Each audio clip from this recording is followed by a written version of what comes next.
then said, if you deem that the path of understanding, the path of the intellect, is more excellent than the path of action, or Janārdana, Shri Krishna, why then do you urge me to do this savage deed, O Kesava, Shri Krishna? Before studying this chapter, we must have a graph of the second chapter in our minds. Shri Krishna first spoke about Samkhya Yoga in verses 11 to 30, and then Karma, and then Yoga, and then in the last 18 verses of the chapter, Shri Krishna spoke about the intellect. Sthitapagna is about the intellect. When Shri Krishna talked about the latter, Arjuna asked this question. There are reasons why Arjuna has this confusion in his head. The first is the nature of humans. Psychologists say that once the mind is confused, then when you give them solutions, they have more confusions because of these solutions.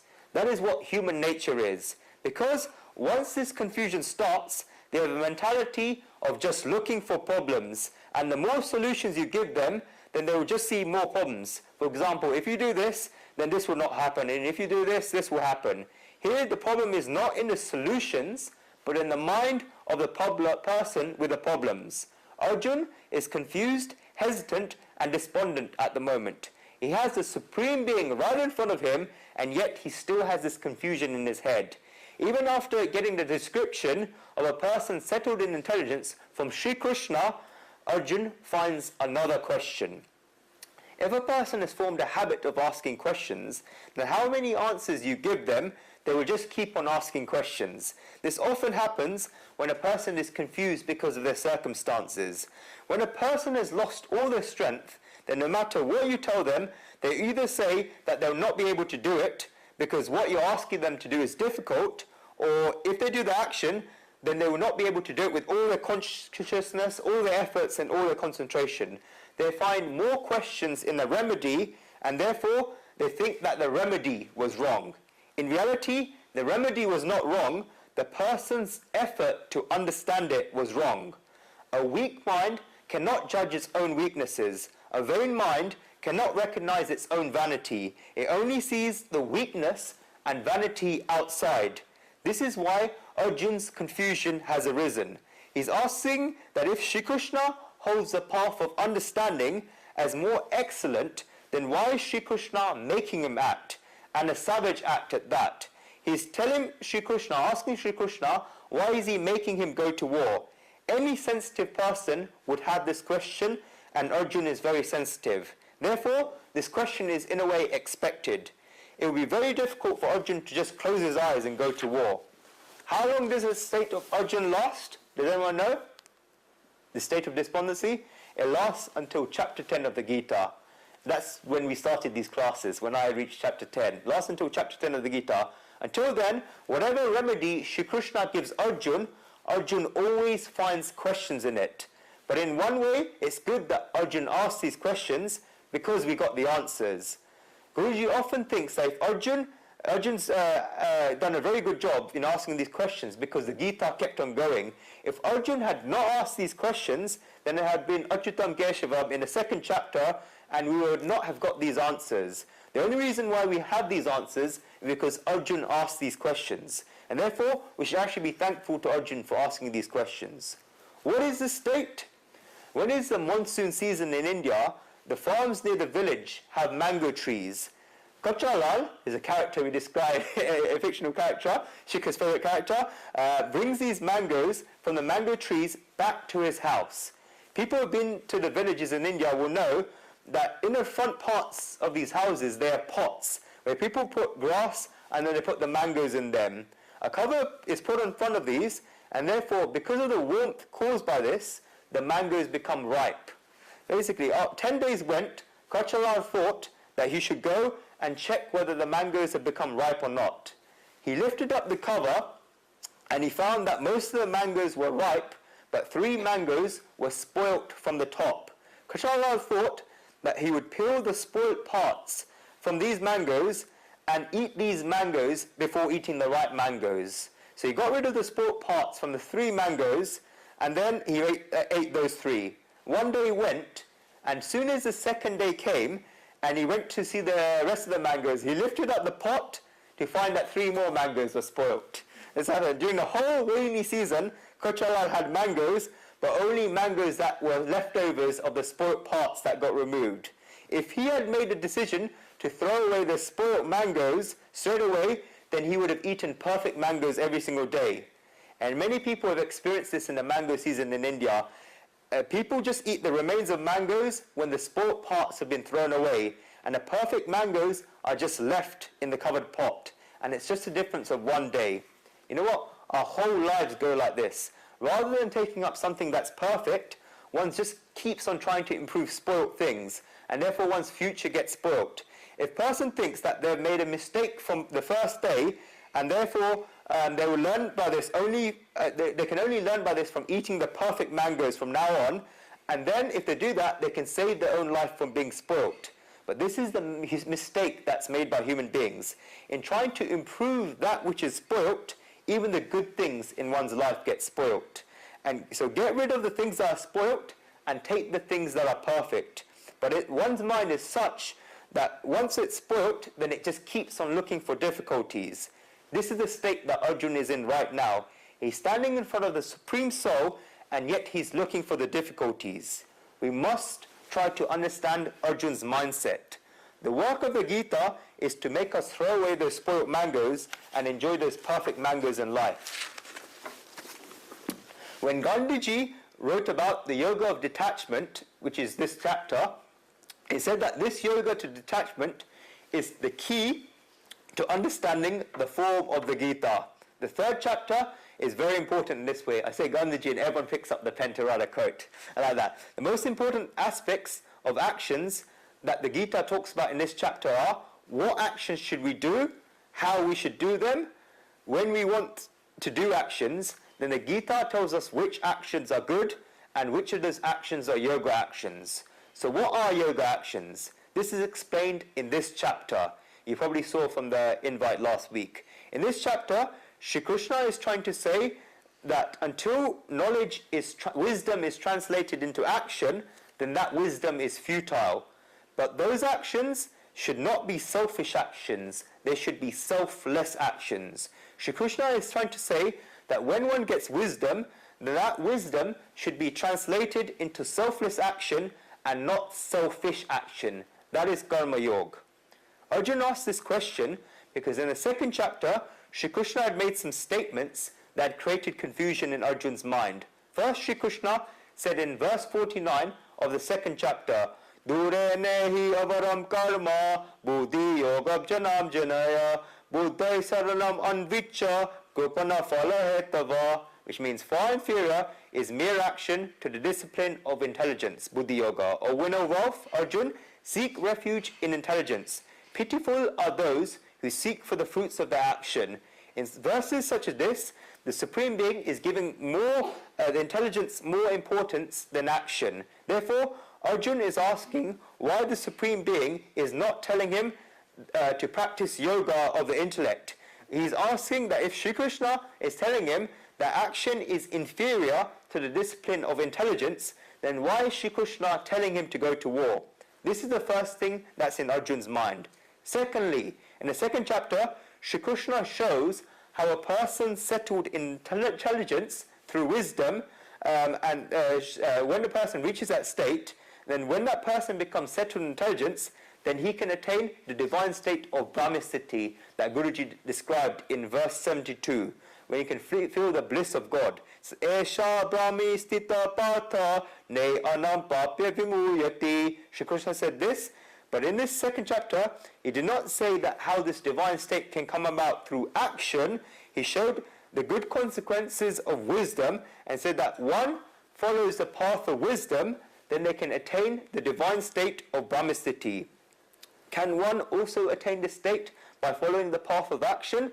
This Shri Krishna is not specifically stated in the 2nd chapter, and therefore this question arose in Arjuna's mind. He's therefore asking Shri Krishna, why is he telling Arjuna to engage in this savage deed, Arjuna's words.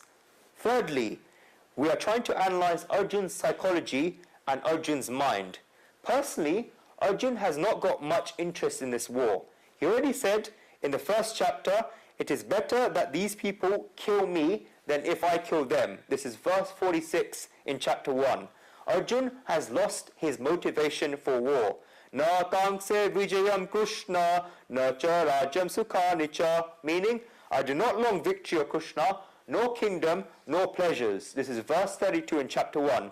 The self-motivation that is needed for war has been lost in Arjun. Why do people go to war? What are the three reasons? Mira? For victory. Correct. Arjun says he does not long victory. Second? Kingdom. Arjun says he doesn't even want a kingdom. Third?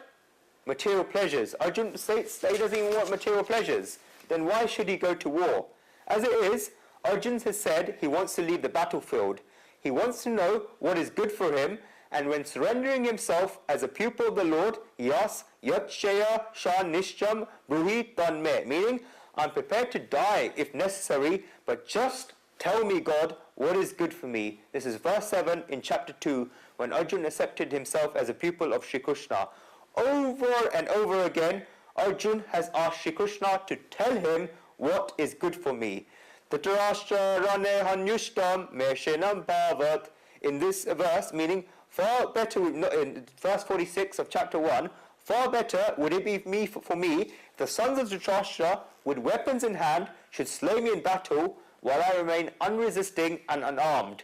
He uses the words better for me. Arjun wants to know what is good for him. He's not going to war for victory, kingdom, or material pleasures. You see these thoughts of Arjun over and over again if you read the first two chapters of the Gita. He keeps asking Shri Krishna what would be good for him. Nechaitat vimatartan nagariyo yavachachanaya yadiva no jayu. Here, Arjun is asking Shri Krishna, nor do we know which for us is better, whether we conquer them or they conquer us. This is verse 6 in chapter 2. Is this something that can even be questioned? It's very straightforward that if we go to war, then it's good if we win and bad if we lose. Arjun says, no, God, I'm not sure about it. Sometimes it may be even the case that it is better that we lose. I do not know what is better for us. Therefore, Arjun's concern is about what is it better to do and what would be good for him. Therefore, he's asking Shri Krishna that if one can attain Brahmacity through wisdom, then why is Shri Krishna telling him to go to war? If Shri Krishna is saying that knowledge is good, then why is Shri Krishna telling him to do these deeds? He's asking Shri Krishna, why is he keeping him away when Arjun supposes what Arjun supposes is good for himself? Also, Shri Krishna says that if one does actions without desire, then they can be free from the bondage of karmas. But why should one do actions when knowledge can straight take us to liberation? This looks like a far more straightforward route for Arjun, and therefore for Arjun, actions appear unnecessary. If a doctor is standing next to a patient and then the insect bites, then it's fine because the doctor is there, but why should the patient get stung in the first place? The patient has full faith in the doctor that the doctor will not let him die and will heal the bite. When that insect bites, then the patient will feel the pain, then he'll come back to the doctor. Why doesn't the patient just skip that and just stay with the doctor tells him what to do? Similarly, if we're doing actions without desire, then that will lead us to freedom from the bondages of action. Then Arjun will still feel guilty while doing the act of violence. These difficulties will arise while doing the act. Arjun is asking Shri Krishna why he's taking him into these difficulties. Pandit Satvakarji has given us a very example in his Purushat Buddhi Granth. The question that Arjun is asking is like basically Shri Krishna is like saying that Shri Krishna is like an ill patient going to the doctor, and the doctor giving the patient medicine to heal the illness, but also poison to kill the patient. If the patient has a medicine, then he can get cured. But if he has poison, then he'll get killed. The doctor is telling him that he should drink the poison.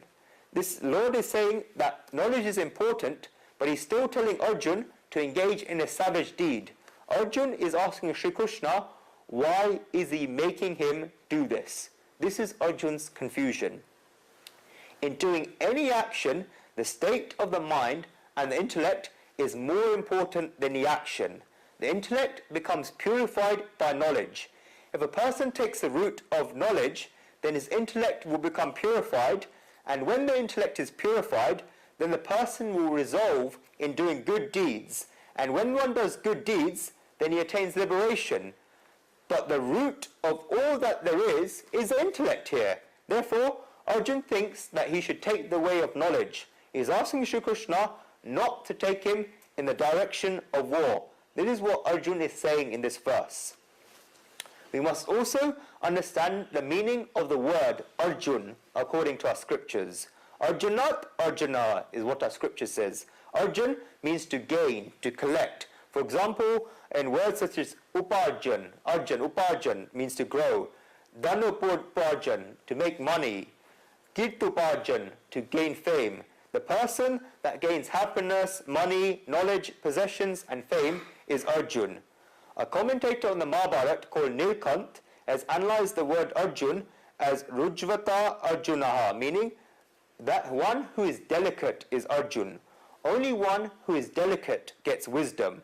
Arjun has become very delicate here, and therefore he's asking delicate questions such as, God, I do not understand. To have this frankness is actually an achievement. When you go to a great personality and have a question, then you may hesitate to ask it. Imagine you're going to a knowledgeable great saint with a question and they tell you just to do this. Can you then say to them, no, you've not explained this to me properly. To ask this question, you need to have the frankness that Arjuna has. He addresses Shri Krishna as Janārdana. Janārdana has two meanings. Hi, Radha. I'm just getting everyone to sit on that side of the class so everyone can see me. Jana means illusion and Ardana means destroy. Therefore, Janārdana means one who destroys illusion. Arjuna tells Shri Krishna that he destroys illusion, and therefore, why is he making him lost in his illusion of war? Shankaracharya ji also analyzed the word Janārdana as Janam Janamnam Takartam Agnanam Cha Sarvakat Karena Ardati Henasti Iti Janārdana, meaning rebirth is caused by a lack of knowledge, and one who destroys this lack of knowledge in humans by his divine visions is Janārdana. Therefore, Arjuna is asking Shri Krishna that he's the destroyer of this lack of knowledge, and he's also a destroyer of people, another meaning of Janārdana, destroyer of people. Therefore, why is Shri Krishna telling Arjuna to kill these people? That's why Arjuna addresses Shri Krishna as Janārdana. Let's turn to verse 2.